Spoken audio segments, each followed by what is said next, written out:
हाँ जी, good morning students. Today we are discussing chapter 13 of 9th class, why do we fall ill. ठीक है, तो यहाँ पर जो है हमारी हेल्थ के एक तरह से रिगार्डिंग चैप्टर चलेगा कि किस तरह से किन किन कारणों से जो है हम बीमार पड़ते हैं और उनसे जो है बचने के क्या क्या जो है तरीके हैं। तो हेल्थ क्या है? सबसे पहले health is a state of physical, mental and social well being जो है रहना है, and not merely freedom from disease. ठीक है जी। तो यहाँ पर जो है हेल्दी पर्सन फिजिकली अगर हेल्दी है तो भी आप हेल्दी हैं, बट अगर आप मेंटली जो है डिस्टर्ब है तो आप हेल्दी नहीं हैं। तो यहाँ पर फिजिकली, मेंटली एंड सोशली भी जो है हमें हेल्दी रहना बहुत जरूरी है। अगर हम सोशली हेल्दी नहीं हैं, अपने आसपास के वातावरण के हिसाब से हम नहीं ढल रहे, तो भी हम जो है हेल्दी नहीं कहलाएंगे। एंड नॉट मेयरली जो है फ्रीडम फ्रॉम डिजीज। इसका मतलब ये नहीं है कि आप जो है बीमारियों से छुटकारा पा लेंगे, सिर्फ ये है कि उनसे दूर रहना ही एक तरह से अपने आप को हेल्दी रखना है। डिजीज जो है, डिजीज क्या है? एन एब्डो जो है एबनॉर्मल कंडीशन है ऑफ द बॉडी की। सो माइंड जो है दैट कॉज डिसकम्फर्ट जो है एक तरह से हो जाता है जब हम लोग जो है एक तरह से कंफर्ट लेवल में नहीं रह पाते, हम जो है नॉर्मली अपने आप को जो है फील नहीं कर पाते, हमें जो है अब नॉर्मल सा फील होता है, तो जो है डिजीज कहलाती है। तब जो है डिस्टर्ब्ड केस जो है एक तरह से उसको बोला जाता है कि हम किसी भी कारण से अपने आप को जो है सही फील ना कर रहे हैं। तो इन्फेक्शियस डिजीज और कम्युनिकेबल डिजीज, दो तरह की यहाँ पर डिजीज देखी गई। व्हेन ए डिजीज कोज और organism enter our body, it cause infectious disease जो है उसे बोला गया है। Disease where microbes are called immediately cause are called infectious disease, or this is because of the microbes can spread in the community and the disease can cause with the spread with them। तो यहाँ पर जो है मान लो कोई भी infectious disease या communication, मान लो कि कोई जो है एक तरह से किसी को छींक आ रही है, जुकाम है, तो उसने जो है उसके इन्फेक्शन जो है आपको हो गया, या किसी को आपने जो है जैसे कि आजकल जो है चल रहा है कोरोना, तो उनकी जो है एक तरह से कम्युनिकेबल डिजीज है, इन्फेक्शन डिजीज है। जो इन्फेक्शन था जो वो एयर से जो है या किसी भी टच से जो है आपकी बॉडी के अंदर एंटर हो गया, जिससे जो है आप भी इन्फेक्टेड हो गए, तो उसे जो है इन्फेक्शन डिजीज बोला गया है। इसमें जो है फिर दो तरह के हैं, एक एक्यूट है, एक क्रॉनिक डिजीज है, जो कुछ समय के लिए चले और जो लाइफ लॉन्ग चले। इन दोनों के बारे में बात करेंगे। जो acute disease and disease that last for only short period के लिए, जो कुछ टाइम के लिए चलती हैं फिर खत्म हो जाती हैं, of time are called acute disease बोला जाता है। फॉर एग्जाम्पल जैसे कि कॉमन कोल्ड है, हेडेक है, ठीक है, जुकाम, सिर दर्द, बुखार हल्का फुल्का, तो ये जो है सभी एक्यूट डिजीज हैं जो कुछ समय के बाद जो है एक तरह से ठीक हो जाती हैं।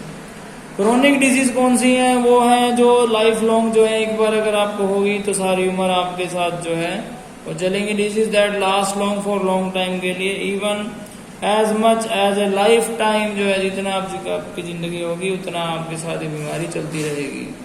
एग्जाम्पल के तौर पर ट्यूबरकुलोसिस यानी कि टीबी, एलिफेंथिसिस है, और भी बहुत सारी हैं, जैसे कि मान लीजिए कैंसर हो गया, या फिर जो है डायबिटिक है, या फिर और भी बहुत सारी क्रोनिक डिजीज हैं जैसे कि ब्लड प्रेशर है। इन सब जो है बहुत सारी ऐसी डिजीज हैं जो लाइफ लॉन्ग जो है चलती हैं।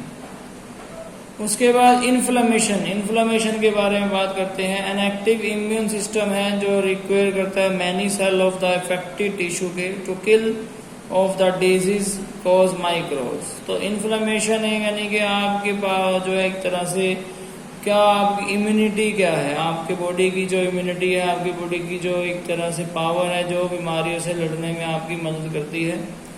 एन एक्टिव इम्यून सिस्टम है जो require many cell to the affective tissue को to kill off the disease cause microbes, जो है एक तरह से उनसे होने वाली सभी बीमारियों से बचाता है। The recruitment process is called inflammation.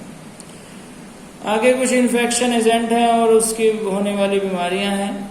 तो यहाँ पर सबसे पहले वायरस है। वायरस से जो है कौन कौन सी बीमारी होती है, जैसे कि common cold, influenza, dengue fever है, एड्स है, पोलियो है, रेबीज है और चिकन बॉक्स है। तो ये सब जो है बीमारियां जो है वायरसेस से होने वाली हैं। बैक्टीरिया से कौन कौन सी है? टाइफाइड फीवर है जो बैक्टीरिया से होता है, कोलेरा है, ट्यूबरकुलोसिस टीबी है, एंथ्रेक्स है, टेटनस है, ये सब जो है बैक्टीरिया से होता है। प्रोटोजोआ से होने वाली बीमारियां है, मलेरिया है, काला आजर है, एम्बेबेसिस है, ठीक है जी। उसके बाद फंगी से होने वाली बीमारियां, स्किन डिजीज जो है वो फंगी से होती हैं, फूड पॉइजनिंग वगैरह जो है वो भी फंगी से होता है। वॉर्म से होने वाली बीमारी कौन सी है? एलिफेंथिसिस, जिसमें जो है हमारा गला जो है बहुत ज़्यादा सूज जाता है, जिसे जो है अप्पू भी बोला जाता है। उसमें जो है गले का निचला हिस्सा जो है बहुत ज़्यादा मात्रा में जो है सूज जाएगा। इसी तरह से आगे हम बढ़ रहे हैं, explain different method of transmission of disease से कौन कौन से मेथड यहाँ पर कारण है जिससे जो है हमारी बीमारियां जो है एक जगह से दूसरी जगह पर जाती है। तो एयर हो गया, फूड वाटर हो गया, किसी के कांटेक्ट में आना, बॉडी फ्लूइड हो गया, या फिर वेक्टर फॉर्म भी है। तो ये कुछ कारण है जिसकी वजह से जो है हमारी जो बीमारियां हैं वो फैलती हैं। तो उसके बारे में हम आज पढ़ रहे हैं। तो एयर से किस तरह से जो है बीमारियां फैलती हैं? तो डिजीज कॉज माइक्रोब्स जिसमें होते हैं कैन स्प्रेड थ्रू एयर से जाती हैं, ठीक है। जिसके जैसे कि आजकल बात कर रहे हैं कोरोना के बारे में, तो उसमें जो है जो उसका माइक्रोब है वो बहुत ही छोटा है, देयरफॉर वो एयर से जो है एक जगह से दूसरी जगह पर जा सकता है, आपके इनहेल से आपके अंदर आ सकता है।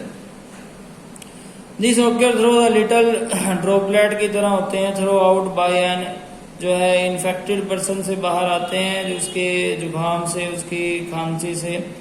और समवन स्टैंडिंग क्लोज अगर उसके आसपास है जो उसकी कैन ब्रीथ उस इन्फेक्टेड एयर को जो है अगर अपने अंदर ले ले, इन दिस ड्रॉपलेट को माइक्रोब्स को get change to the start a new infection के तौर पर दूसरे पर्सन के अंदर स्टार्ट हो जाते हैं। Example of such disease spread through the air से आते हैं आर द कॉमन कोल्ड है, जैसे कि निमोनिया वगैरह या ट्यूबरकुलोसिस भी जो है इसका एक मेन कारण है। उसके बाद है फूड और वाटर से होने वाले, if the excreta from the someone suffering from an infection से जो है कोई भी सफर कर रहा है और get disease such as cholera get mixed with the drinking water में अगर मिल जाए use by people living nearby, कोई भी जो है उसे पी ले, और द कोलेरा कोजिंग माइक्रोब जो है will enter the new host जो है नई बॉडी में जब जाएगा थ्रू द वाटर से they drink then the cause disease in them, तो उससे जो है वो बीमारी का कारण बन सकता है। अदर डिजीज आर जो है टाइफाइड जो है या हेपेटाइटिस भी इस पे जो है एक तरह से खाने या पीने से इन्फेक्टेड पर्सन के जो है जूठे से हो सकती है। उसके बाद कॉन्टैक्ट से, तो कॉन्टैक्ट जो है फिजिकली किस तरह से कॉन्टैक्ट से जो आपको पता ही है कि किस तरह से जो है एड्स जो है वो इस दुनिया में बढ़ रहा है। तो microbic disease such as syphilis और एड्स आर जो है ट्रांसमिटेड होते हैं सेक्सुअली कॉन्टैक्ट से, फ्रॉम एक पर्सन से दूसरे पर्सन के साथ अगर करते हैं। तो other disease which are spread by cause physically contact से, तो होते हैं फंगल इन्फेक्शन हो सकते हैं, और स्कैबीज एक्सेट्रा जो है ये सब जो है एक तरह से फिजिकली कॉन्टैक्ट से जो है होने वाली बीमारियां हैं। बॉडी फ्लूइड से, the AIDS virus can also be spread through the blood of the blood to blood जो है कॉन्टैक्ट से भी हो सकता है। जैसे किसी का ब्लड जो है इन्फेक्टेड पर्सन के ब्लड को दूसरे पर्सन में जो है एक तरह से चढ़ा दिया जाए तो वो भी इन्फेक्टेड हो जाएगा। विद इन्फेक्टेड पीपल और from one infected mother to the, और एक इन्फेक्टेड मदर से जब उसकी प्रेग्नेंट बेबी को भी जो है प्रेगनेंसी के टाइम में कुछ बीमारियां हो जाती हैं। बेबी ड्यूरिंग प्रेगनेंसी के टाइम पर होने वाली बीमारियां भी बॉडी फ्लूइड वाली बीमारियां कहलाती हैं। थ्रो ब्रेस्ट फीडिंग के द्वारा भी जो है एक तरह से होने वाली बीमारियां बॉडी फ्लूइड के अंडर आती हैं। उसके बाद लास्ट पॉइंट है vector, some animal carry the infected agent from a sick person to another potential host में जो जाना, these animal are called the vector जो है उसे बोलते हैं। सम एनिमल कैरी क्या करते हैं, इन्फेक्टेड एजेंट जो है एक जगह से दूसरी जगह पर ले जाते हैं, तो उसे वेक्टर बोला जाता है। कॉमन वेक्टर जो है जैसे कि मॉस्किटोज हैं which spread disease like malaria, dengue etcetera जो है फीवर वगैरह करते हैं। यानी कि वो एक माध्यम है जो एक जगह से दूसरी जगह पर इन्फेक्शन को ले जाकर जो है छोड़ देते हैं, उसे वेक्टर बोला गया है। ठीक है, होप सो आपको समझ में आया होगा 13 chapter. Thank you so much.